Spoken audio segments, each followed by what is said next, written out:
In the meantime, protests continued around the country right now on this growing conflict. We had more protests in favor of Israel this go-round. That is a little too late for Larry Hogan, the former Maryland Republican governor, because a lot of these anti-Israel protests that have been going around at the same time prompted him to ditch a Harvard University fellowship after a student letter there blamed Israel for the Hamas terror attack. Governor, very good to have you, and you still strongly feel that way. Well, look, Neil, this was a difficult decision for me because I was looking forward to doing two fellowships at Harvard University, one in the School of Public Health, one of them in the Kennedy School, and I was going to talk about how do we lower the temperature and the angry rhetoric and the divisive politics. So a part of me wanted to go there and try to directly address it, but this was such a strong statement the day of the attacks, where there were 30 different groups at Harvard that came out praising the terrorist who murdered innocent people, the largest death of Jewish citizens since the Holocaust. And it wasn't just about the bigger debate. It was specifically about those attacks, which were grotesque and evil. And I thought it was time for people to stand up and make a strong statement. And, I'm not alone. People have been doing that across the country, not just at Harvard, but at other universities. Indeed. We're seeing a pro-Palestinian protest going on right now in New York City as you're speaking, Governor.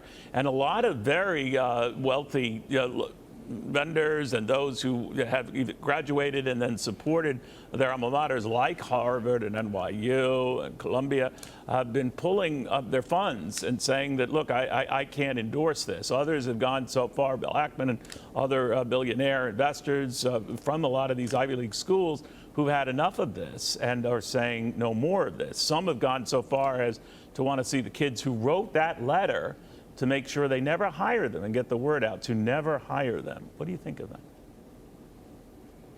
Well, I think some of the kids, have since rescinded and taken their names off of this letter, and some of them didn't seem to even know what they were signing. But this was a hateful, anti-Semitic rant right after the attacks. This was not just a political disagreement, and I understand why people feel so strongly about it.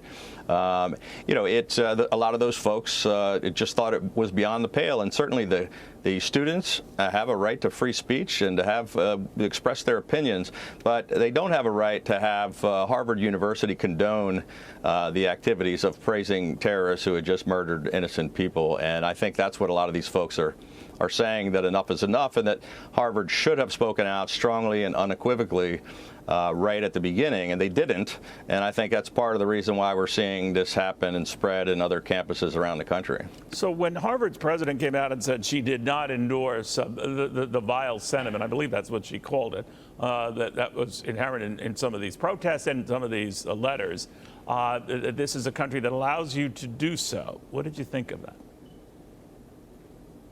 Well, I thought it was a step in the right direction. I mean, she just put out a letter yesterday after many of the board members and largest donors of Harvard, many of their most prestigious graduates, and after I sent my letter withdrawing from the two fellowships. So I'm glad we got her attention. It was 17 or 18 days too late, in my opinion, and not strong enough, certainly not soon enough, but it was a positive step, and I'm glad that we were able to get some kind of reaction out of them.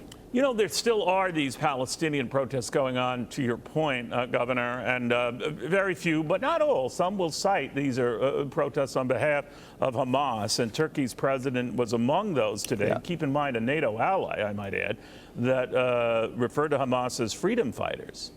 What did you think of that? Well, I think we do have to separate people who support the Palestinian people and who don't want to see any innocent lives lost anywhere, but from the people who are actually praising and supporting the terrorists. We had a situation at George Washington University where they were putting up, praising the martyrs who killed the folks in Israel.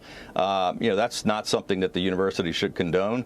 I think there was a situation in New York today, which I don't have all the details on, but Jewish students were being threatened, and was apparently they're afraid of violence. They had to hide out in the library as as masked Hamas supporters were, trying to break in through the door, and the librarians told them to hide in the attic, which is, reminiscent of Nazis. And so I think peaceful protest and people having differences of opinion is one thing. But Americans praising terrorists as they're threatening, American and Israeli lives is just not acceptable. And I don't think, we need to put up with it.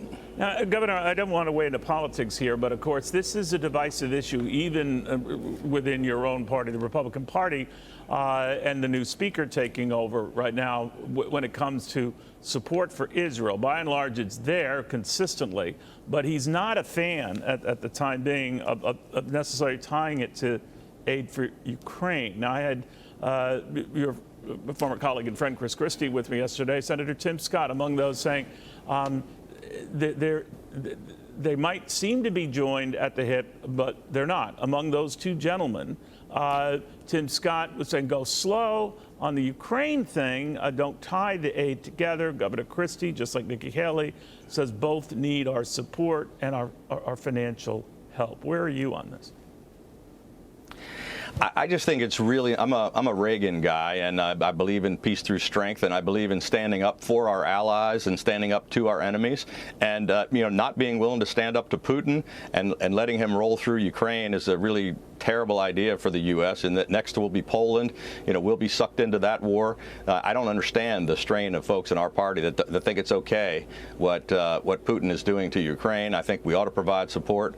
Obviously, you don't want to give a blank check, and we want to make sure that we're going to make an impact. But they're two separate fights, but they're both really important for America to show some leadership.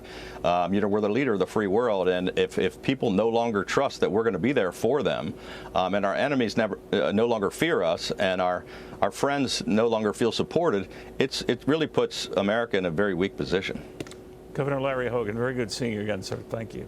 Hey, Sean Hannity here. Hey, click here to subscribe to Fox News YouTube page and catch our hottest interviews and most compelling analysis. You will not get it anywhere else.